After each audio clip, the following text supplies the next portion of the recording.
Issue 257. We start out seeing Sonic disappointed that someone in a spy outfit showed up at an ice cave he was hanging out in, and he says he thought he was a kid he could spook.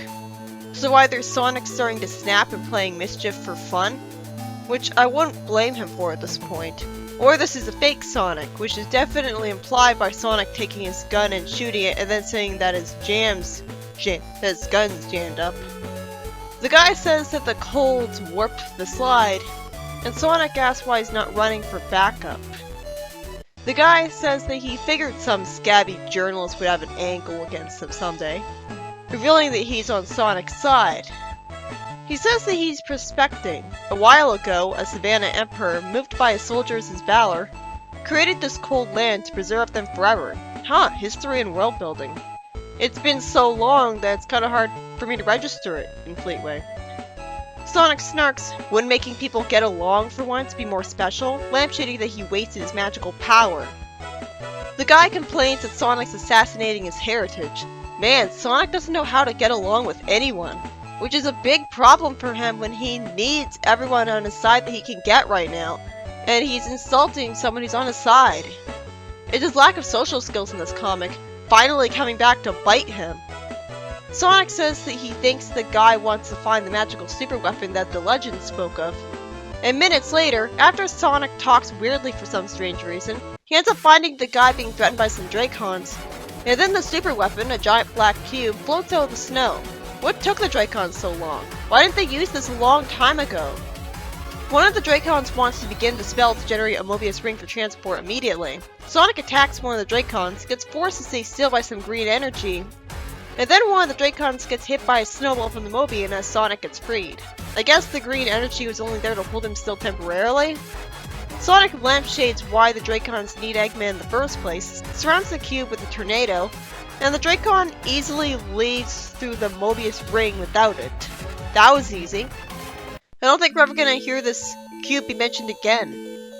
Oh god, another story with the bad OCs. We see them glorified on TV, showing them help ferry refugees from Eggman through a tunnel network, with Tails' help. Tails tells the genius guy off for scaring the people with them, saying that they need to keep them hopeful, like true heroes would do.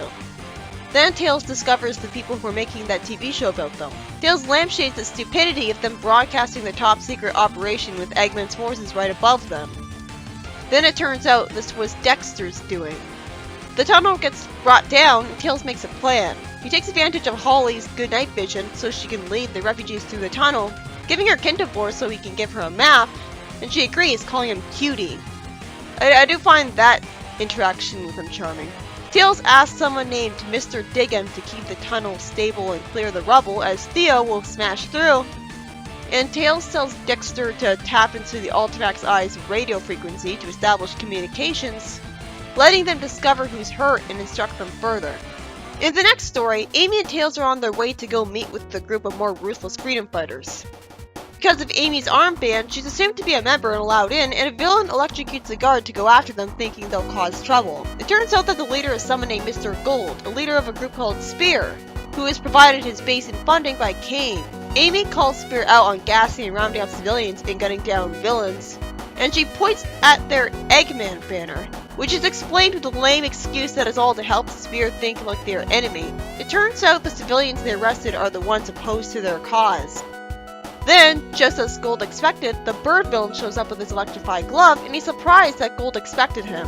It was Gold who had sent his employers the information they needed to find him, and he was the one who suggested they even hire him. The bird complains about a trap, and Amy gets Tails out of the bird guy's grip. He's not showing a personality, so I don't think he deserves to be called by his name. Amy then complains that kicking Gold's hand feels like kicking a tank. So is Gold an android? Or a cyborg? He calls Amy out on lacking the guts to get rid of Eggman once and for all, having a very good point. And then he knocks out the bird guy, placing him under arrest.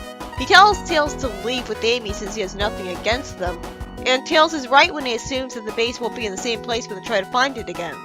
The story ends with Tails leaving to get Amy taken care of, with us not being told who this Mr. Gold is to be so powerful. The first story was by Robert Fraser, and has Sonic meet a guy who sympathizes with him and wants to discover an ancient Dracon superweapon, but nothing's done with it as immediately the Dracons show up and then Sonic scares them all away. So what happened to the weapon? Is it still in the same place? Did Sonic destroy it? Shouldn't Eggman's flying cameras have found it? The second story was by Stephen Davis and was about some refugees from Eggman's tyranny being escorted through a tunnel by Tails, and the news crew that was videotaping their secret operations only alerts Eggman to make things harder for them, all because Dexter was an idiot and called them up for exposure. And the third story was by Shaz and was about Amy and Tails discovering that the leader of the Extremists is a powerful android named Gold, who naturally calls them out on not having the guts to get rid of Eggman after everything's done. This is why I like the idea of his Extremist Freedom Fighter group. It makes sense.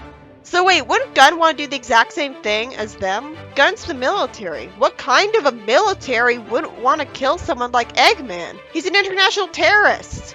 It should be doing the same thing. The only reason Amy's making a big deal out of these guys, well aside from them rounding up civilians who disagree with them, is because they're not officially the military of a country.